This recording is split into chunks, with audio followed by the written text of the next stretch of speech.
Bueno, pues continuamos. Entonces, el artículo 123 es el del trabajo. Esto, pues bueno, ¿de qué va? Bueno, pues en principio establece cuáles son los derechos y las obligaciones de las partes. Es decir, en este caso, pues obreros y patrones, ¿no? Entonces, por ejemplo, en el caso de los obreros, finalmente se les da el que puedan ser, eh, el que se les reconozca sus, a ver, derechos laborales, ¿no? Esto es el de huelga, esto es el de formar sindicatos, ¿no? El de, bueno, se habla de recibir un sueldo en dinero legal, ¿no? Ya no en fichas de la hacienda de Don Cucufato y cosas por el estilo. Eh, Se establece además también eh, cuáles son las limitantes a ese derecho, es decir, pues para la huelga hay que reunir estos requisitos, para los sindicatos hay que reunir estos requisitos, ese tipo de cuestiones, ¿no? Eh, También, pues bueno, se reconocen los derechos patronales, es decir, pues bueno, que si un empleado no está trabajando bien, a ver, esto para que no sea tan redundante, lo vamos a poner así. En obreros, ay Dios mío, es esto. Para los patrones, pues tiene que ver con el tema de despidos, pues también las organizaciones patronales, que son importantes, en fin, ese tipo de cuestiones, ¿no? Y lo mismo aquí arriba, lo hacemos así. Ahora bien, está pensado para proteger a los obreros, reconocer pues la importancia que ellos tienen para, bueno, pues para el país, son finalmente el futuro del país, así ya se ve en esta época. Pero también al gobierno le importa mucho tener injerencia aquí y entonces se va a establecer en esto lo que se conoce como el modelo de Estado bonapartista. El modelo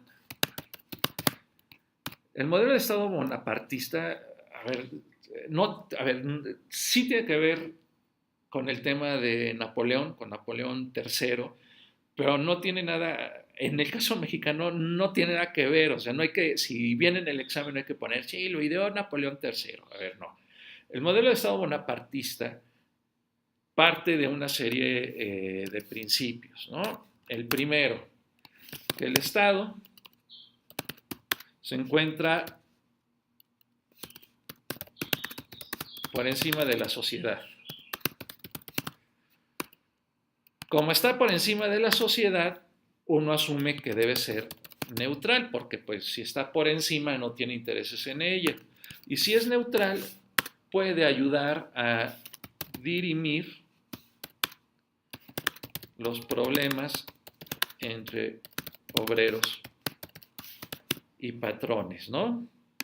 O sea, como yo soy neutral, a ver, yo soy un árbitro. El chiste, por ejemplo, en el fútbol de los arbitrajes, es que el árbitro aplique la justicia porque es imparcial. Es decir, la neutralidad se puede manejar aquí como imparcialidad. Y entonces, pues como soy imparcial, pues yo puedo dirimir estos problemas. Puedo, a ver, siéntate obrero, siéntate patrón, vamos a hablar. Y esto se da a través, ¿no?, de la Junta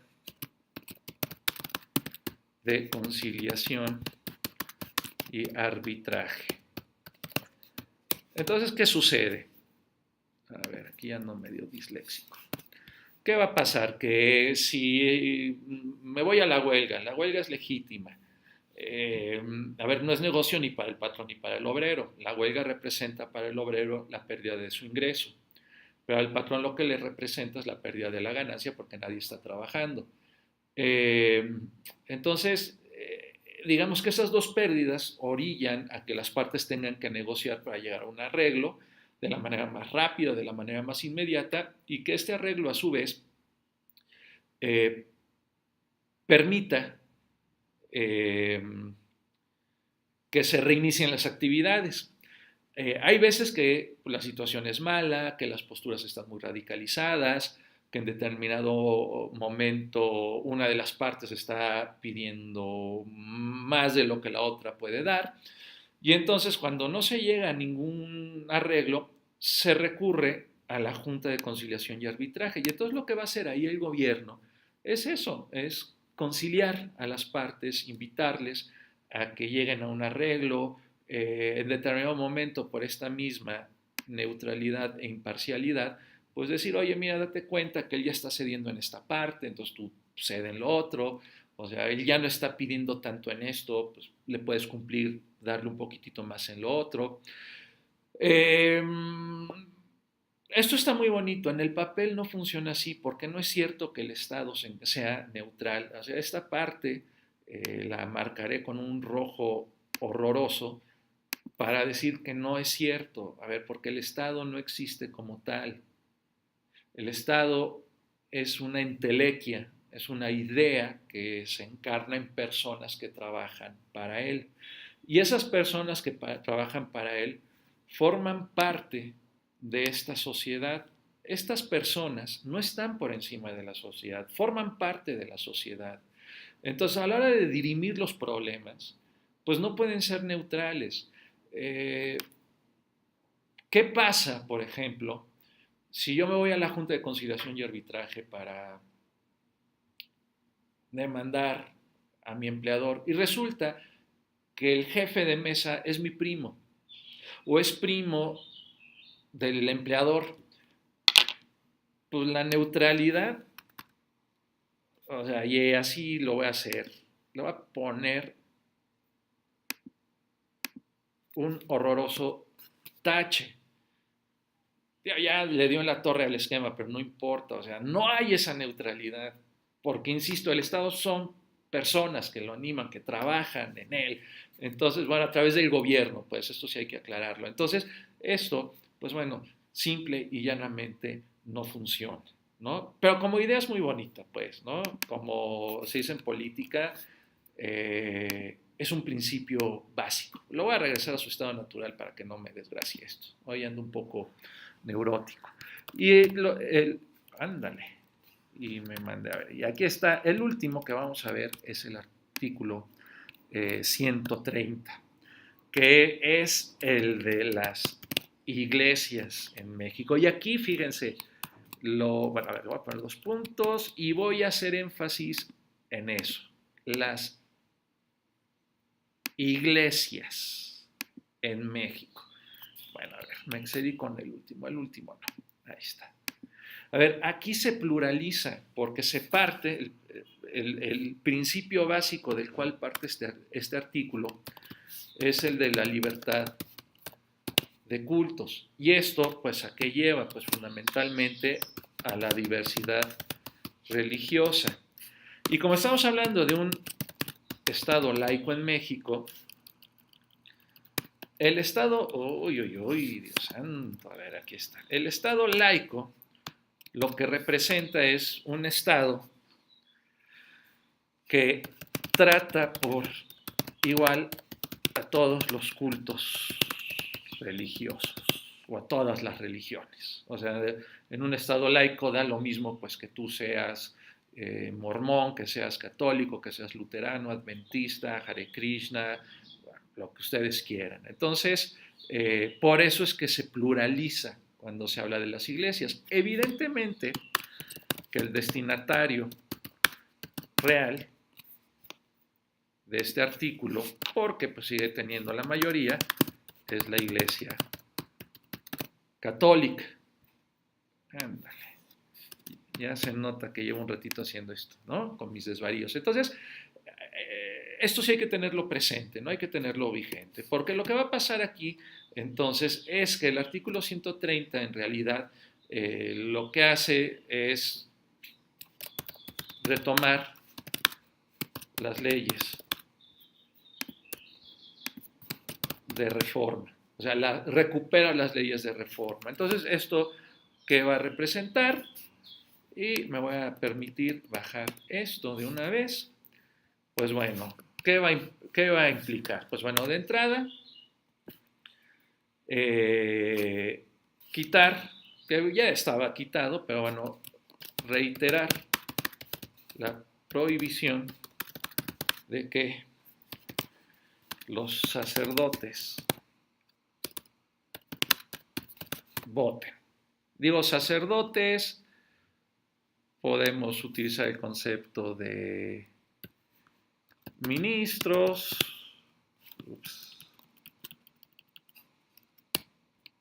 Dios santo, ministros, pastores, etcétera, voten. Claro, la parte importante aquí tiene que ver con los sacerdotes, por la explicación que se da. Se dice, bueno, es que los sacerdotes y todos estos no deben votar, si los sacerdotes no votan, los otros tampoco deben votar, porque pues finalmente están al servicio de una autoridad externa, que es el Papa. Entonces, si el Papa les dice una cosa, ellos la van a hacer. Y si el presidente de México les dice que hagan lo contrario, no lo van a hacer. Entonces, como acatan las órdenes de una autoridad religiosa extranjera, no deben votar. Pero, pues también en ese espíritu entendemos que tampoco no deben tener propiedades o no ser propietarios, porque en el fondo el espíritu de esto está en que las iglesias carecen de personalidad jurídica. Esto significa que no se pueden instituir legalmente como entidades jurídicas. Es decir, no podemos creer, la Iglesia católica no puede ser reconocida como tal, no puede existir legalmente, fiscalmente como tal, porque no tiene personalidad jurídica. Cuando uno es niño no tiene personalidad jurídica, ese es el punto. Entonces, al no tener personalidad jurídica, pues no van a poder ser propietarios, ¿no? Otro punto, por ejemplo, pues tiene que ver con las manifestaciones externas de culto, ¿no? Estas van a quedar prohibidas, se prohíben las manifestaciones externas de culto. Es decir, esto va desde procesiones, vamos a sacar al Santísimo, vamos a sacar a la Virgen para que llueva, hasta el hecho de que los sacerdotes, ministros, pastores, rabinos, los que sean, salgan con vestimentas a la calle. Evidentemente que también otro punto que tiene que ver con esto es la propaganda política.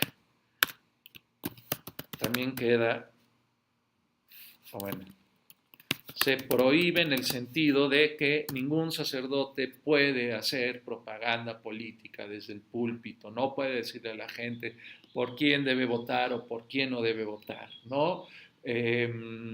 Ahora, lo interesante del artículo 130 es que fue un artículo que hubo ratos que se radicalizó, que es más que hasta, y lo vamos a ver más adelante, que hasta se reglamentó, y hubo otros ratos donde se relajó mucho, ¿no? Yo me acuerdo todavía en la década de los 80 que en el metro pues, veía infinidad de sacerdotes, había monjas y pues nadie los multaba, además las multas ya eran ridículas, eran de 5 pesos, 20 pesos cuando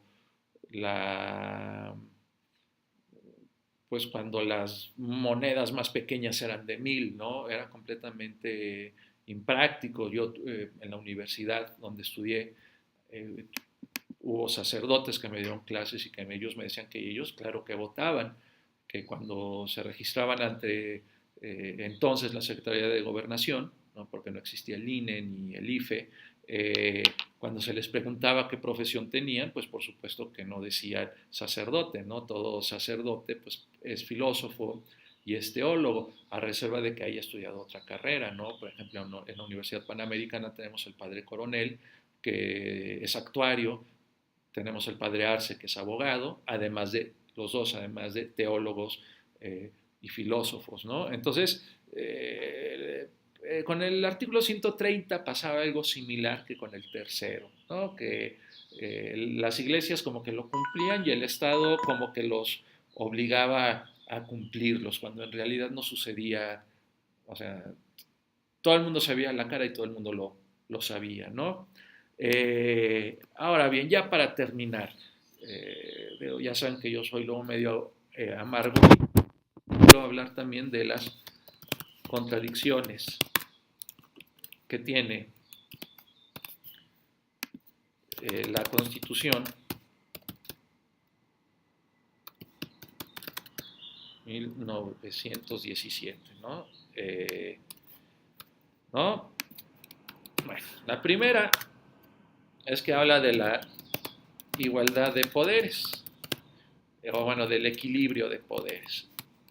Equilibrio de poderes. Y te dice, pues el poder ejecutivo, el legislativo y judicial tienen pues tienen el mismo peso, el mismo valor.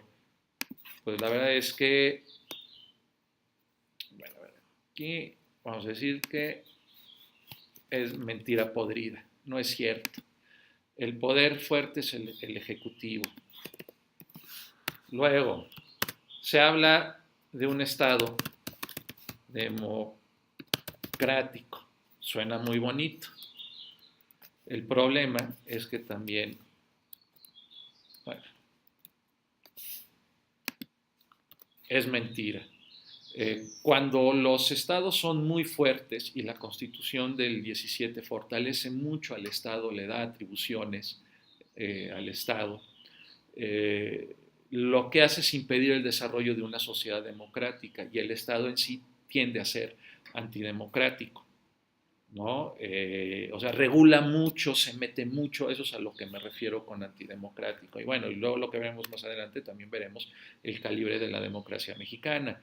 Y luego también se habla mucho de la independencia política del país. Mentira podrida también. ¿Por qué? Porque no puede haber independencia política si no hay una independencia económica en una nación. Y esto queda muy claro en el caso de México. Cuando tú no eres capaz de mantenerte por ti mismo, tienes que pedir dinero prestado, te estás comprometiendo, ¿no? Estás ya cediendo parte de tu soberanía, porque si en determinado momento a quien le pides dinero te dice, oye, te voy a prestar, pero a cambio de esa independencia política del país, se acaba. Y nada más hay que suponer eh, cuántas condiciones no se le habrá puesto en la historia de México a partir de este momento para obtener créditos y nosotros ni siquiera nos hemos enterado. Y condiciones que probablemente o tal vez pudieran poner en tela de, bueno, pues, en peligro la soberanía nacional. Aún así, hay que reconocerle cosas buenas a la Constitución. Entre los aspectos positivos, pues está evidentemente, para mí lo más importante es lo social.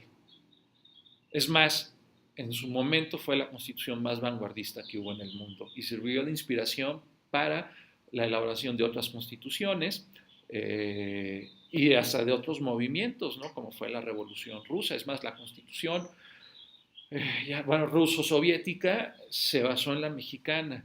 La constitución de la República Española también se basó en ella. Entonces yo diría que este es el aspecto esencial por excelencia, ¿no? El aspecto positivo por excelencia. Y bueno, pues con esto terminamos la sesión de hoy. Espero que, bueno, que puedan disfrutarlas. Eh, Evidentemente esto no implica que no haya dudas, por supuesto que debe haber dudas y yo lo que les pediría es que teniendo ya nuestra siguiente sesión, ahora sí ya presencial, pues por favor externen esas dudas que pudieron haber quedado de lo que seguramente no explique con claridad. Y pues bueno, mientras tanto, pues la recomendación es que sigan haciendo los trabajos porque se entregan este mes. Un saludo para todos y nos vemos la siguiente semana. Hasta luego.